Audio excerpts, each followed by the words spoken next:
Arm's length. Yeah, arm's probably longer than mine. Maybe a touch. Maybe a touch. Here we are. Welcome again. Welcome back again to week 5. That's 5. Week 5. Week 5. What's today's topic, Matt? Today's topic, we're talking about primal movements. Primal movement. Just like the prime colours, and you make all the colours from the primary colours, you make pretty much all of your movements from the primal movements.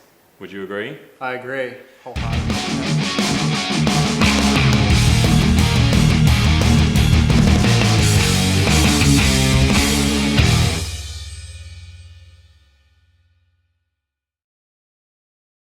How many primal movements are there, Matt? 7 primal movements, which we'll be talking about today. 7. I love having a little list to work through, like 7 things. 7 primal movements. Makes it easy. Does make it easy. So these 7 primal movement patterns, pretty much all movements that you do in the gym, or probably even almost in everyday life. Yeah, pretty much. Other than isolation exercises, which are different, pretty much all of the other movements that you do are made out of the 7 primal movement patterns, aren't they? They are. Should we just go straight through them and just get it done? Let's get it done. Let's try not to ramble on for last episode 20 was minutes. long. It was long, sorry about that. 20 minutes might be a bit much. We'll try and keep this down to 5. Yeah. 5 minutes, All right. 7 things. Number 1, what's our first primal movement pattern, Matt? First primal movement pattern is the squat. The squat, the fundamental movement pattern of the lower body. Yep. So the squat is pretty much any time you go from a standing position to a folded up position in the hips, knees. Hips and usually knees. forward torso. Anytime you sit on a chair and stand back up again.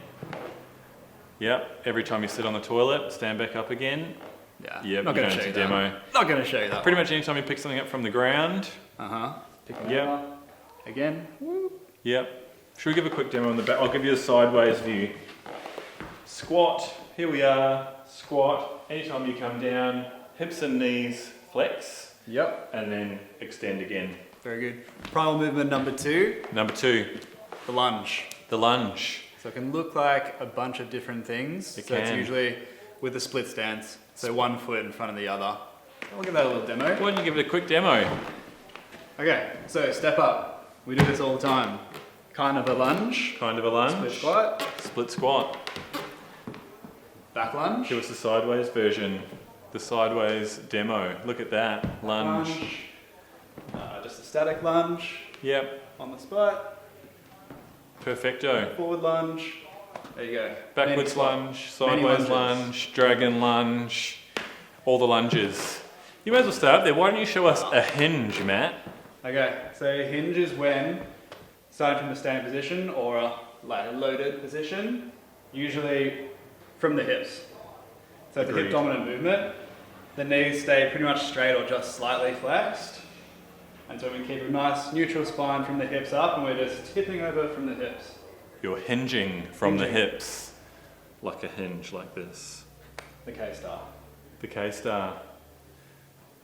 What Matt's showing us is how you find your neutral spine. So when you hinge, there should be no flexion or extension of the spine, and you do that by keeping the rib cage and the pelvis parallel, which is what these hands kind of indicate, so that the hinging movement only happens from the hips.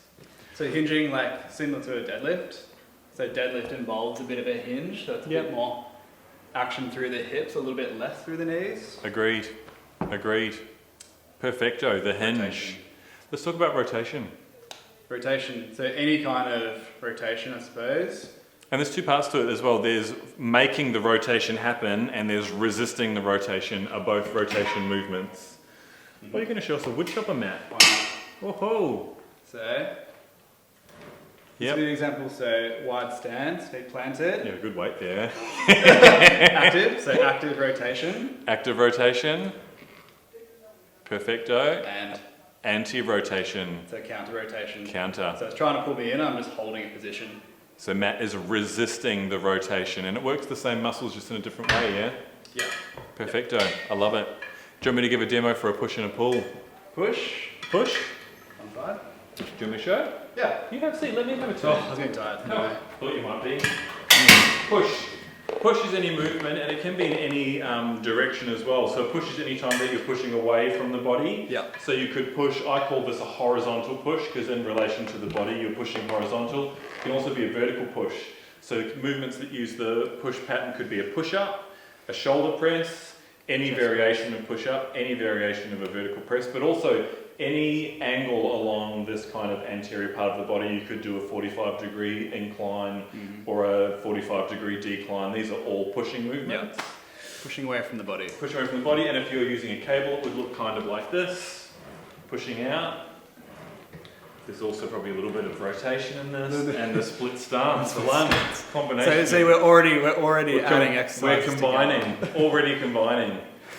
Our sixth one is a pulling movement. So it's the complete opposite of a push, where basically you are pulling things towards the body. So it can be the same. It can also be a horizontal pull or a vertical pull, or anywhere along that 180-degree axis of movement.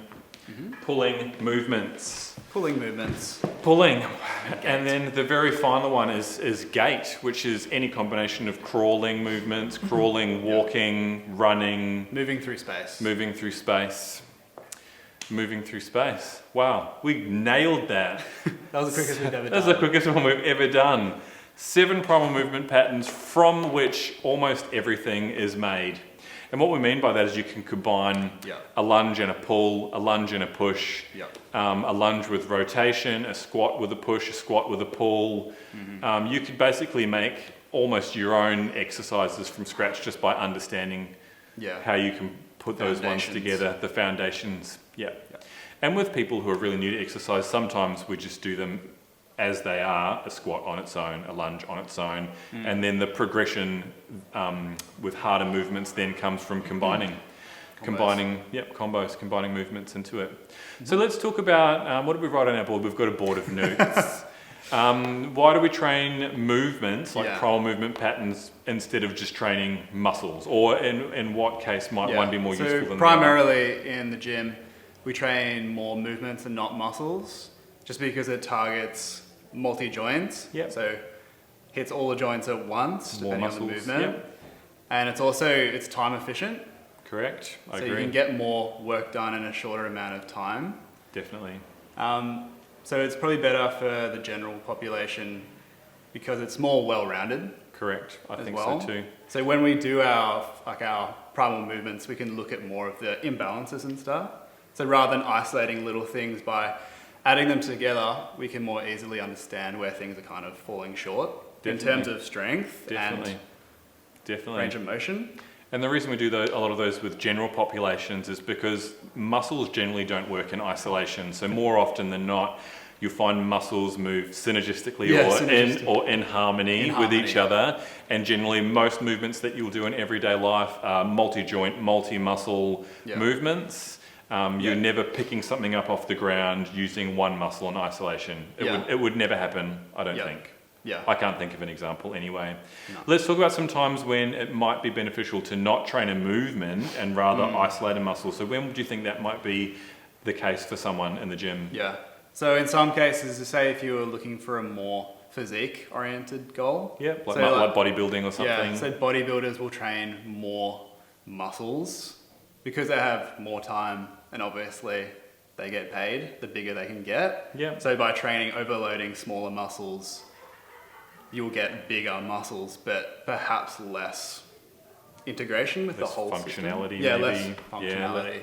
Even though I think you can't say things are functional anymore. No, that's true. According to the internet. That is true. And the other reason would be like people with injuries, right? Like if they've got a serious single muscle movement deficiency or something, then you may isolate to strengthen or bring some awareness back to that individual part of the body. Exactly. So other than that though, I think combining the primal movements into more like compound or total body movements is definitely the way to go for most people. Yeah, definitely. If you don't have a lot of time, get the most out of it. Primal movements. We've covered it. Have we got anything else? We do not. Boom! We're done. Quickest video ever, but covered a really important topic. And if you have any questions about primal movements, please leave a comment below because we would love to answer them, wouldn't we? We would love to. If you would like to know how to do something properly or any questions, just leave a comment below. Hit us up. It's been great. You've been great. Keep it real. Keep it real. Bye. Bye-bye now.